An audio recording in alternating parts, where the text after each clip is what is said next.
Bismillahirrahmanirrahim. Alhamdulillahirabbil alamin. Wassalatu wassalamu ala sayyidina Muhammad wa ala alihi wa sahbihi ajma'in. Amma ba'd. Assalamu alaikum wa rahmatullahi wa barakatuh. Allah razı olsun ұстаз деп құрметтеп ортаға шығарып жатқандарыңызға. Расында пайғамбарымыз саллаллаху алейхи уассалам кім Құранды көп білсе, соны көп құрметтегенін білесіздер. Ухуд соғысында да шахидтер қайтыс болған кезде кімді бірінші жеңеміз дегенде қайсысы Құранды көп біледі деген. Сондықтан қайта біз сіздердің қызметтеріңізде болғанымызға бүгін қуанып жатырмыз. Осы жерге шақырғандарыңызға құрметтеп ұстаз Allah razı olsun. Не айтайын, Құран туралы енді сіздерден көбірек сұрау керек шығар, бірақ сонда да жалпы осы Құран жолында жүргеннен кейін мына нәрсені қатты ескерткім келеді. Құранды жаттап алу, мына жаңа жатыр, хафиз болды, 35 қыз хафиз болды. Бұл ең алдыңғы баспалдағы, біліңіздер. Енді сіздер Құран жолына түстіңіздер. Енді осы Құранды сақтап, оған амал етіп, ертең біздің қияметке осы Құран пайдалы ететіндей өмір сүруіміз керек. Неге? Өйткені білесіздер, Пайғамбар саллаллаху алейхи ва саллям хадисінде келеді, қиямет күні ең алғаш 3 адам алып келеді деп. Соның ішінде осы дүниеге Құран жаттаған қари бар. Оның ішінде Алла жолында шахид болған, яғни Алла жолында соғысып қайтыс болған шахид бар. Оның ішінде күндіз түні малын жұмсаған бай кісі бар. Соның ішінде Құран жаттаған адам деп. Осы хадисті жеткізген қателеспесем Абу Хурайра талып қалып жеткізеді. Өйткені өмірде біз қазір қари болды, хафиз болды деп қуанамыз. Бірақ ертең сол адамдармен тозақ ең алғаш естімеді отын болып тасталады дейді, субханалла. Сондықтан дәл сіздерге, біздерге жалпы осы Құран жолында жүрген кезде ниетімізді сақтап, ықыласымызды сақтап қалу өте маңызды. Себебі шын мәнінде бұл ықылас деген нәрсе Омар радиаллаху анху өзі айтады ғой, қаншалықты қиын екендігін сөзбен жеткізеді. Сондықтан да эмоциямен ғана былай айтқан кезде күшті деп кейін қалып кетпесін Құрандан. Өйткені сіздер қазір енді Құранның жолына түстіңіздер. Осыдан бірнеше жыл бұрын мен де осы мешітте істеп жүрген кезде қаримен кездесу деген мешітте кездесулер жасайтын. Сонда бір қари келіп әдемі сөз айтты. Егер дейді маған Алла тағала қайтадан мүмкіндік берсе дейді, өзі Құран жаттап болған ғой, мен бұл Құран жаттау кезеңімді өмір бойына создыратын едім дейді. Өйткені Құран өмірде бір-ақ рет жатталады, одан кейін қайталау болады. Сондықтан да дәл қазір Пайғамбар саллаллаху алейхи ва саллям хадисі де бар. Пайғамбар қайтыс болғаннан кейін Абу Бакр мен Омар радиаллаху анху неге барады? Айман деген Пайғамбар саллаллаху алейхи ва саллямның сүт анасы болады.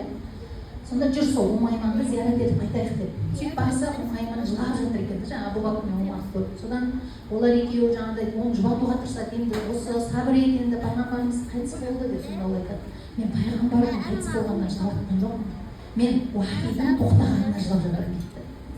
Қараңыздаршы, яғни қари қыздар Пайғамбар хадисінде бар, олар көкірегіне уахиді көтеріп жүретін адамдар дейді. Яғни біз бір аят болсын, бүкіл аят болсын жаттаған кезде біздің білуіміз керек нәрсе, біз қазір Құран көтерген адамдармыз.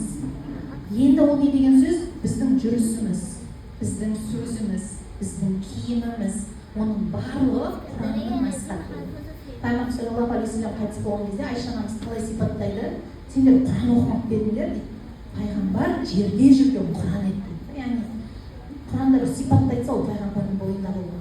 Құранда бір іс мақталса, оны пайғамбар жасаған. Құранда бір істен тыйылса, пайғамбар оны жасамаған. Сондықтан қазір сіздер сондай ниет ету керексіздер. Құр Құран жаттауға емес қыздар. Құранмен өмір сүруге, Құранмен айтқанда оянып тірілуге дұғалар да келеді. Құранның әһлілігі Алла тағаланың сонда ең өзіне жақын құлдары болады. Олар осы Құран жаттаған құлдар. Сондықтан біз осы жолды таңдағаннан кейін, осы жолда бізде түрлі қиындықтар болуы мүмкін, түрлі сынақтар болуы мүмкін. Осы жолда біз не істеуіміз керек?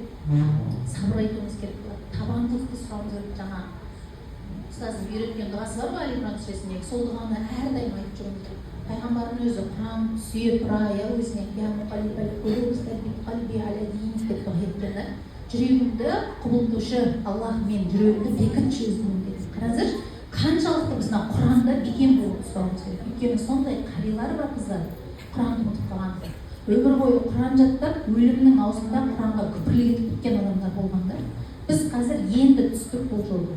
Біздің әлі қаншалықты ол бекігенін біз білмейміз. Бірақ осы беку жолында біз қызмет етеміз да. Енді елестетелерде ертең жар боласыздар, ана боласыздар, оның барлығы келесі ұрпаққа Құран жеткізуші деген қызметшіміз ғой. Жалғыз қызмет бар. Мысалы мен осы ұстаз болып істеп жүрген кезімде қызғанбайсың. Керісінше оның саны көбейсе қуанасың, дәрежесі өссе қуанасың. Мысалы мен қуанып жатырмын, Динараларды көріп, Мариямдарды көріп, неге өйткені бірінші курста сабақ бергем. Енді мен қари емеспін, бірден айтып қояйын. Бірақ мынау шәкірттерім сенің қари болған кезде негізі керісінше қызғану керек еді ғой, енді салыстырмалы түрде қарасаң, неге ол докторант оқыдым, мен әлі оқымадым деген сияқты.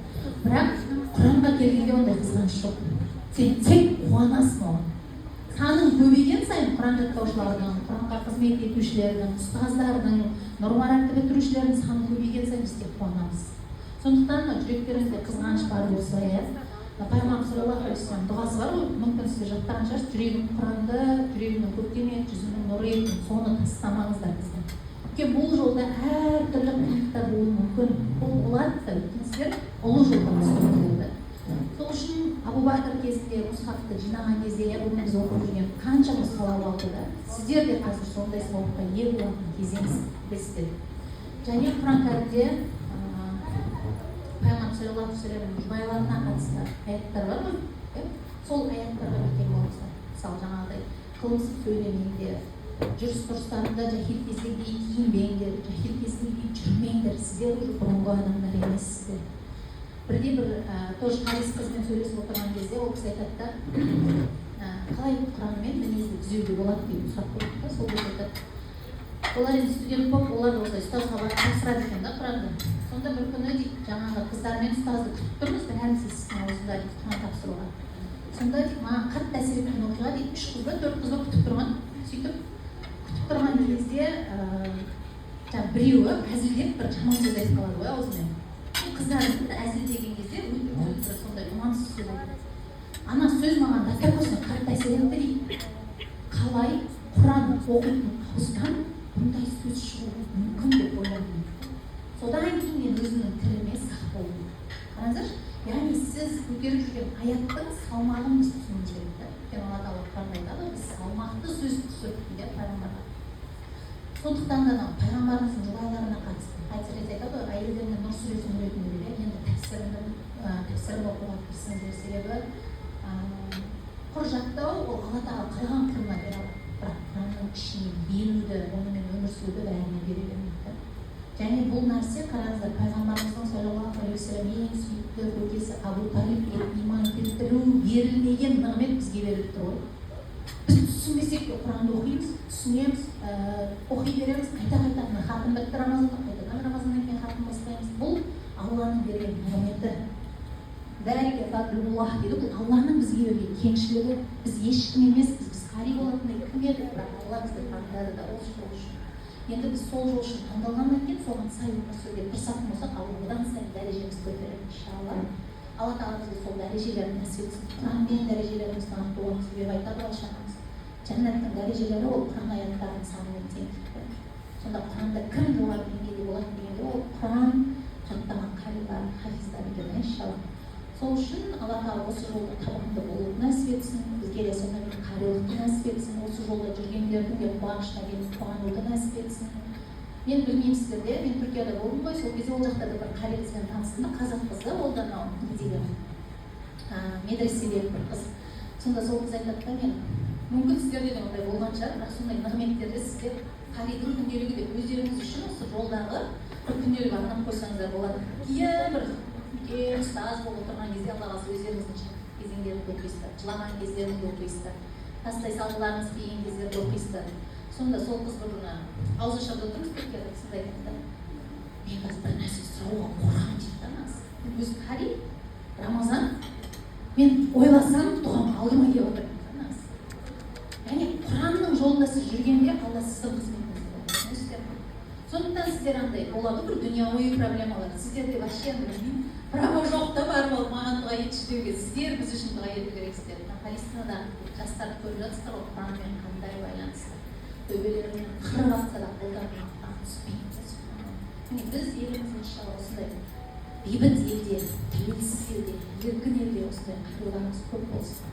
Және бастысы амал ететін қағидардан болуы насип етсінші. Құранмен сондай киінетін, Құранмен оянатын, Құранмен тұратын амалдардан болуы насип етсін. Және тағы бір нәрсе айтқым келеді. Ұстазға деген құрмет жайлы. Көбіне мынандай нәрсе шығады. Білім негізі адам тәкаппарлық аппарат, егер онымен бірге тәсілгер бір нәрсе дейді ғой, яғни нәпсінің біреуі болмаса. Мысалы, айталық, Ақжүнісбек, Ағидамбек, мен Ақмоншақбек атым сынып қалдым. Ақмоншақ мысалы айталық, маған келген кезде біраз қатесі болатын бірінші курста, қазір қари болған шығар деп үміттенсем. Оны айтқым келгені, мысалы бізде ұстаздардан әріп үйренеді, кейін қыздар, қолдар болсын, жалпы басқа ұстазға барады, қарилыққа жетеді, Әлиасқарға түседі, тағы да. Сөйтіп әлиф үйреткен ұстаздар ұмытып кетіп жатыр. Оған жоғарыдан қарай бастайды. Неге маған о деп үйреткен деп, өзі жаңа жаққа барып мақраж үйреткен соң, неге бүйткен, неге сөйткен деп жатыр. Біз осы нәрседен сақтамыз. Неге? Өйткені бәрібір ол адам сізге әлифті үйретті. Қалайсыз, Алла таңдады, сол адам сізге әлифті үйретті. Сондықтан қанша сіз ертең жаңағыдай жоғарыға кетіп бара жатқан кезде де біліңіз, сізге әлифті үйреткен адам бар.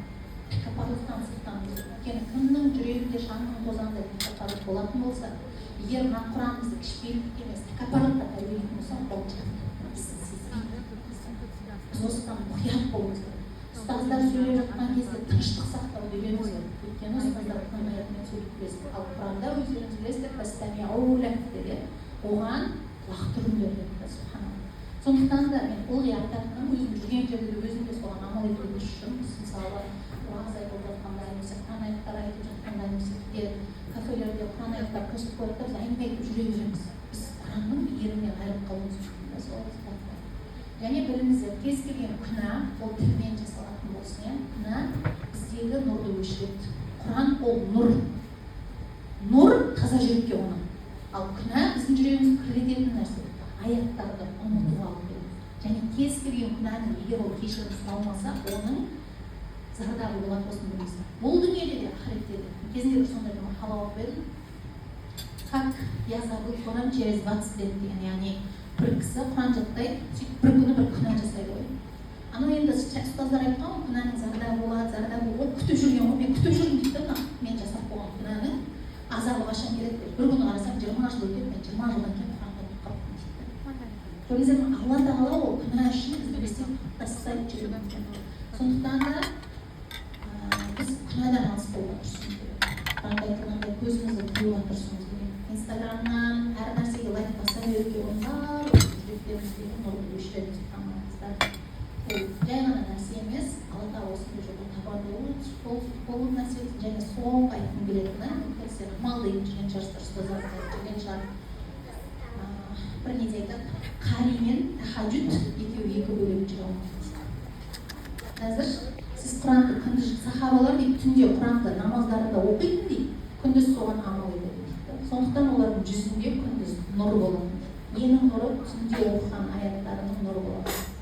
Сол үшін қазір сіздер мен 5 бара жаттаңыз, мен 10 бара жаттаңыз, осы намаздарыңызбен тарауih оқыңыздар. Осы намаздарыңызбен ертең намаздарыңызбен бірақ түнгі намаз оқыңыздар. Себебі Құран білесіздер, Пайғамбар саллаллаху алейхи вассалам түскен кезде ескі уақыт намаз парыз емес еді. Біздің күндіз сабағымыз бар, ертең бала шағамыз болады. Біз олай ұзақ тұра алмауымыз мүмкін, бірақ біз нәпсімізді Пайғамбарымыз саллаллаху алейхи вассаламға Муслим сүресіне келіп оқитын болсаңыздар, ерлан сөздің тәпсірі бар ютубта. Сол жерде айтады, шын мәнінде түн саған ықыласты болу үшін ең керемет уақыт.